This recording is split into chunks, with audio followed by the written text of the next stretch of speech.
السلام علیکم ورحمۃ اللہ وبرکاتہ۔ الحمد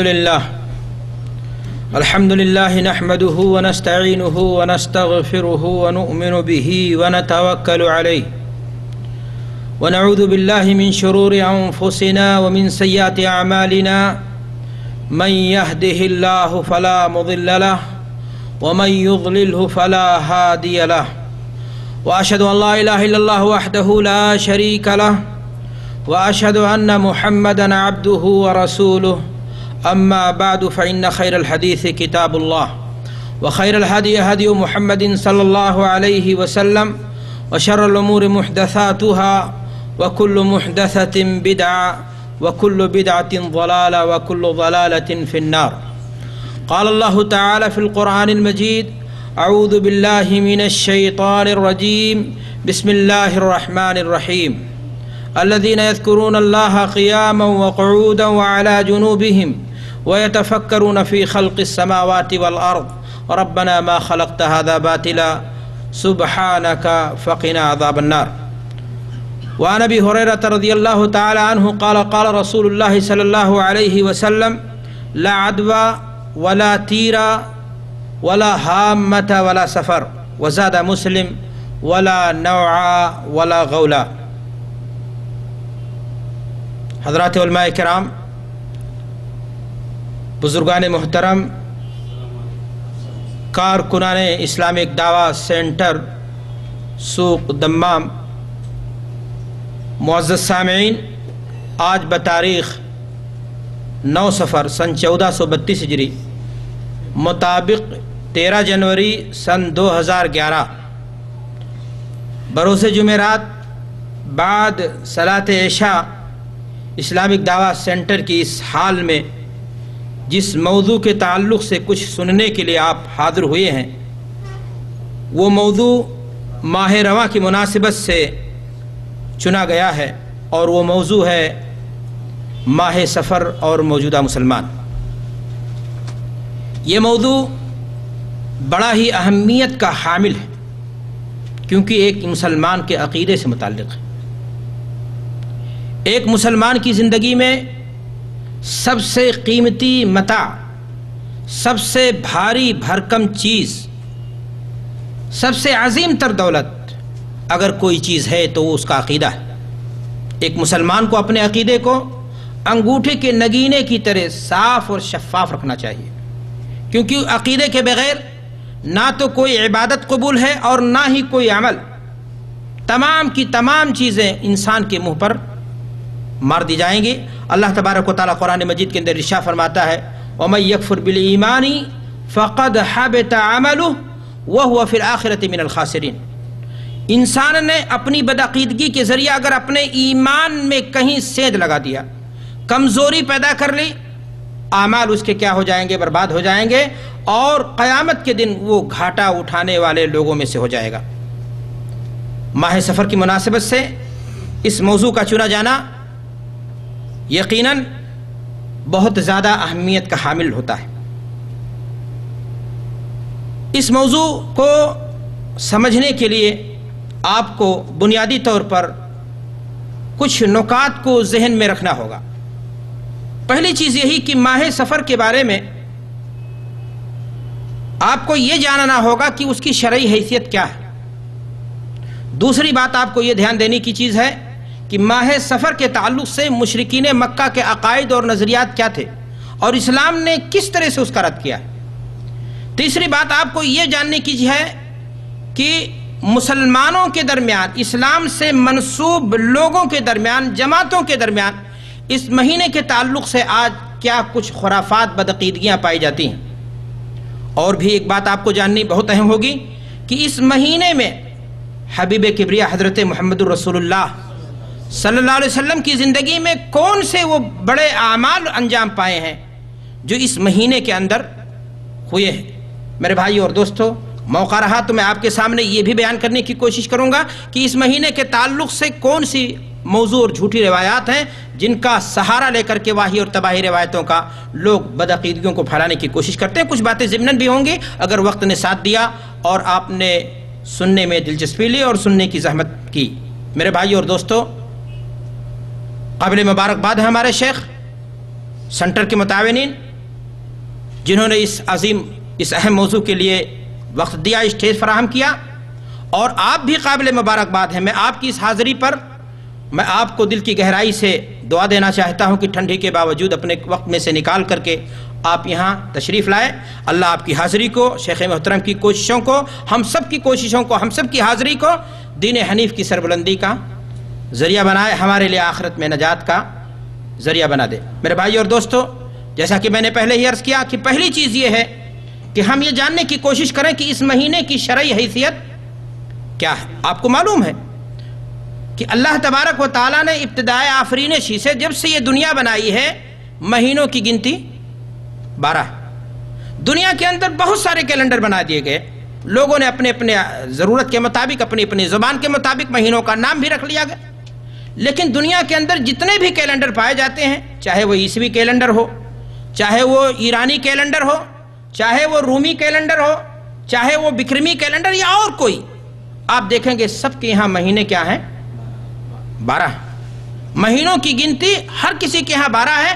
ہر کسی نے اپنے اعتبار سے مہینوں کا نام رکھا۔ عربوں کی زبان کیا تھی؟ عربی تھی، انہوں نے مہینوں کا نام اپنے اعتبار سے رکھا، اور سفر کا مہینہ اس اعتبار سے، عربی کیلنڈر کے اعتبار سے، ہجری تقویم کے اعتبار سے، اسلامی کیلنڈر کے اعتبار سے اگر دیکھا جائے تو دوسرا مہینہ بنتا ہے۔ آپ کو یہ بھی معلوم ہے، یہ بھی حقیقت ہے کہ شریعت اسلامیہ نے، دین محمدی نے، تمام دنوں کا خالق اللہ ہے، تمام راتوں کا خالق اللہ ہے، تمام دن اللہ نے بنائے ہیں، اور ہر دن میں اللہ نے خیر و خوبی رکھا۔ لیکن بعض مہینوں پر اللہ تبارک و تعالیٰ نے کیا دی ہے؟ بعض دنوں پر فضیلت دی ہے۔ جمعہ کا دن ہفتے کے دنوں کا کیا ہے؟ سردار ہے۔ رمضان کا مہینہ سال کے 12 مہینوں پر بھاری ہے۔ عرفہ کا دن بہت بڑی اہمیت کا، یوم النہر عظیم الشان دن ہے۔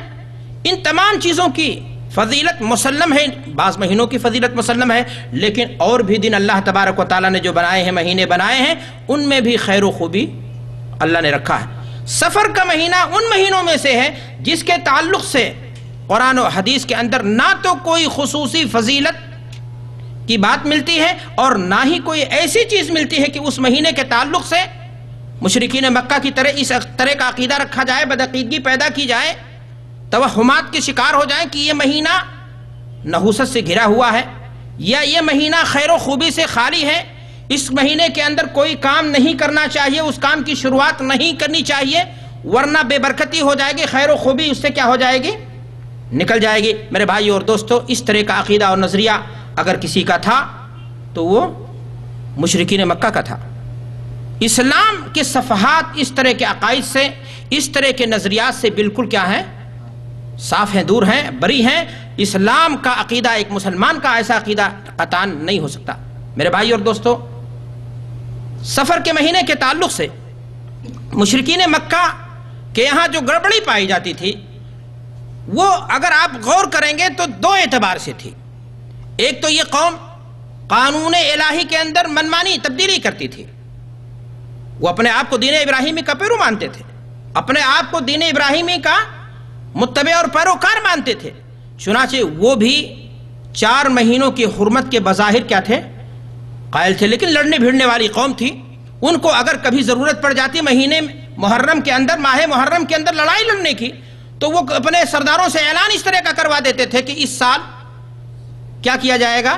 سفر کا مہینہ پہلے رہے گا، محرم کا مہینہ کیا آئے گا؟ بعد میں آئے گا۔ منمانی تبدیلی، منچاہی تبدیلی کرتے تھے، اپنے سرداروں سے اس طرح سے بدلنے کی کوشش کرتے تھے، اور اللہ تبارک و تعالیٰ نے ان کے اس عمل کو نسی سے تعبیر کیا، کافرانہ حرکت قرار دی ہے۔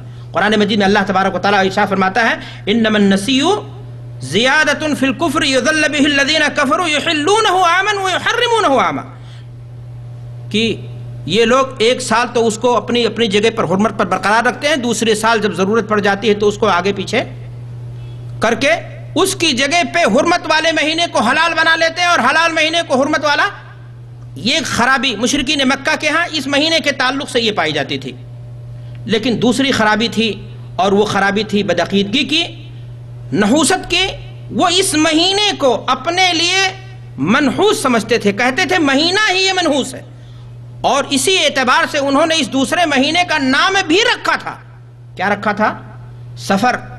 ہمارے مشائخ بیٹھے ہوئے ہیں. سفر الدیار عربی زبان میں جب بولا جاتا ہے تو گھروں کی بربادی کا مہینہ، کھڈر ہونے کی بات، خالی ہونے کی بات مانا آتا ہے.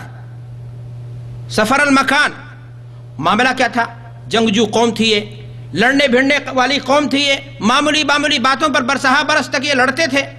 اور یہ قوم جب 3 مہینہ مسلسل حرمت کا جاتا تھا، ذی القعدہ، ذی الحجہ، محرم، تو تلواروں کو اپنے میان میں رکھ دیتے تھے. جیسے سفر کا مہینہ شروع ہوتا تھا، اپنی تلواریں میان سے باہر نکالی، ایک قبیلہ دوسرے قبیلے پر کیا کرتا تھا؟ چڑھ دوڑتا تھا. یا تو مار کر کے ان کو ختم کر دیتا تھا، یا مر کر کے خود ہی کیا ہو جاتے تھے، نیز تو نسلیں برباد ہو جاتی تھی. بدعملی خود کرتے تھے. اس مہینے کے اندر لڑائی لڑ کر کے نحوست کو خود دعوت دیتے تھے اور الزام عائد کرتے تھے کہ مہینہ کیا ہے؟ نحوست کا ہے، مہینہ گھروں کی بربادی کا ہے، مہینہ گھروں کی جو ہے تباہی کا ہے. افسوس کی بات ہے، امت اسلام، امت توحید، جس کا نظریہ قرآن و سنت کی بنیاد پر مبنی تھا، افسوس کی بات ہے زمانے کے گزرنے کے ساتھ جس طرح دیگر انبیاء کرام کے ماننے والوں کے درمیان تبدیلیاں پیدا ہوئیں، بدعتیں ایجاد ہوئیں، یہ امت اسلام کی طرف منسوب بھی بعض لوگ، بعض جماعتیں ایسی پائی جانے لگیں جنہوں نے یہ تصور دیا اور واہی تباہی روایتوں کا سہارا لے کر کے کہ اس مہینے کے اندر بے برکتی ہے، یہ مہینہ منحوس ہے اور اس مہینے کے اندر کوئی کام شروع نہیں کرنا چاہیے. آپ کو حیرت ہوگی اس بات پر کہ نامعلوم کیسی فضیلتیں بعض مہینوں کے لوگ بیان کر لیتے ہیں جن مہینوں کی فضیلت ثابت نہیں ہے، اور اس میں بہت سارے کام کرنے لگتے ہیں دین کے نام پر، عبادت کے نام پر، ثواب کے نام پر. مثلا ربیع الاول کا مہینہ، اور اسی طرح بعض مہینوں کو من چاہی اپنے آپ کی رائے، اپنی عقل کو لوگوں نے تھوپ کر کے لوگوں کے سامنے یہ باور کرانے کی کوشش کی ہے کہ یہ مہینہ کیا نام ہے، جس مہینے کے تعلق سے کوئی سی ایسی بات دین اور شریعت کے اندر نہیں پائی جاتی ہے، اس مہینے کے تعلق سے یہ باور کرانے کی کوشش کی گئی کہ یہ مہینہ کیا ہے، نحوست سے. ہمیں حیرانی اس بات پر نہیں ہوتی ہے کہ اس طرح کے عقائد و نظریات امت اسلام کے اندر کیسے پھیل رہے ہیں. بلا شبہ جبو دستار پہن کر کے، تصوف کی چادر اوڑھ کر کے، خرافات کو لوگوں نے واہی تباہی روایتوں کا سہارا لے کر کے امت اسلام کے اندر پھیلانے کی کوشش کی، اور امت اسلام جہالت کی وجہ سے، بدعقیدگی کی وجہ سے، غیر قوموں کی تقلید کی وجہ سے، علم کی دوری کی وجہ سے ان چیزوں کو اپنے یہاں ایکسپٹ کر لیا، اور دھیرے دھیرے وہ چیزیں کیا ہو گئی، رچ بس گئی. ہمیں اس سے زیادہ حیرت اس امت سے اس بات پر ہوتی ہے کہ جب کتاب و سنت کی روشنی میں انہیں کوئی بات دو ٹوک بتا دی جائے کہ یہ کام غلط ہے، یہ کام بدعت کے ہیں، تو وہ قوم ماننے کے لیے تیار نہیں ہوتی ہے اور مختلف آزار اور بہانے بناتی ہے کہ ہم تو مقلد ہیں، ہم تو فلاں جماعت کے ماننے والے ہیں، ہم تو فلاں چیز ہیں، اور اس طرح کی بہانے بازی کر کر کے آپ کی بات کو ماننے سے کیا کر لیتی ہے، دامن چھڑانے کی کیا کرتی ہے، کوشش کرتی ہے. میرے بھائی اور دوستو، میں نے آپ سے کہا کہ آج اسلام کی طرف منسوب جماعتیں ایسی ہیں جو اس طرح کا عقیدہ اس مہینے کے تعلق سے رکھتی ہیں اور جھوٹی روایتوں کو بیان کرنے کی کوشش کرتی ہیں. کہا یہ جاتا ہے، نعوذ باللہ من ذالک، جھوٹی روایت ہے، موضوع روایت ہے، جس کو اللہ کے رسول صلی اللہ علیہ وسلم کی طرف منسوب کرنا ہی غلط ہے. کہا یہ جاتا ہے کہ اس پورے سال کے اندر اللہ تبارک و تعالی 10,80,000 بلائیں نازل کرتا ہے دنیا کے اندر. کہیں آپ لوگ یقین نہ کر لیجئے گا، میں نے آپ سے کہا کہ یہ جھوٹی بات ہے. لوگ یہ کہتے ہیں کہ 10,80,000 بلائیں اللہ تبارک و تعالی سال بھر میں نازل کرتا ہے، اور 9,20,000 بلائیں فقط سفر کے مہینے میں کیا کرتا ہے، نازل کرتا ہے. اللہ جانے یہ رافضیت اور شیعت کے سنڈاس اور گلیز میدے سے یہ چیز نکلی ہوئی ہے، یا دین کے دشمنوں کی یہ دسیسہ کاریاں ہیں، کارستانیاں ہیں.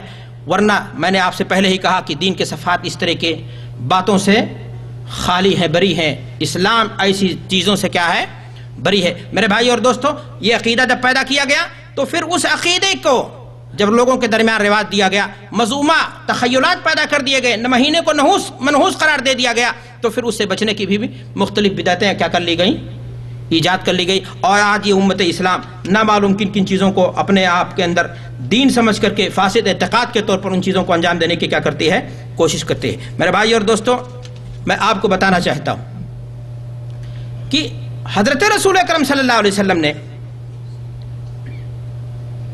ایک بات فرمائی اس مہینے کے تعلق سے آپ صلی اللہ علیہ وسلم نے لمبی حدیث بیان فرمائی، جو میں نے حدیث آپ کے سامنے خطبہ مسنونہ کے بعد پڑھی، حضرت ابو ہریرہ رضی اللہ تعالیٰ عنہ سے مروی ہے.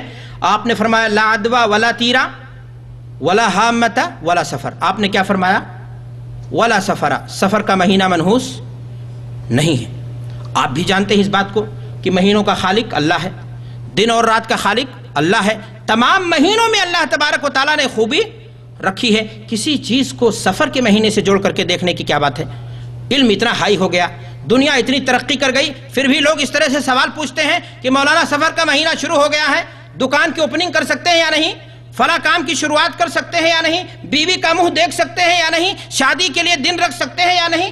اللہ اکبر.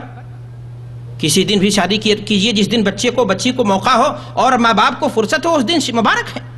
اس کو سفر کے مہینے سے جوڑ کر کے دیکھنا اور پھر اس کو منحوس قرار دینا، یا نئے شادی شدہ جوڑوں کو ان کی ابتدائی 13 تاریخوں میں جو ہے نہ ملنے دینا، اور یہ تصور کرنا کہ اگر کسی نے بیوی کا منہ دیکھ لیا تو ساری کی ساری نحوست اس کی زندگی کے اندر کیا ہو جائے گی؟